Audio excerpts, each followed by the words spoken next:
Doctor Yunus সাহেব, অন্তর্বর্তীকালীন সরকার, আমাদেরকে এত বোকা ভাবেন না।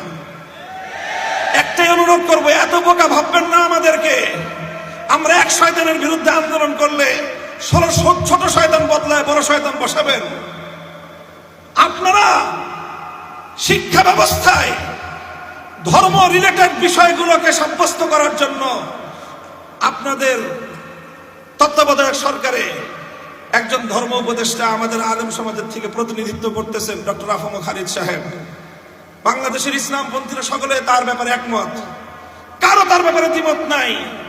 এরকম একজন ইসলামপন্থীদের সর্বজন গ্রহণযোগ্য ব্যক্তি আপনাদের পরিষদে থাকার পরেও আপনারা শিক্ষা কমিশনে ধর্ম বিষয়ক স্কলার যখন নেবেন, আফম খালিদ সাহেবকে জিজ্ঞাসা করেছেন? আপনারা করেন নাই।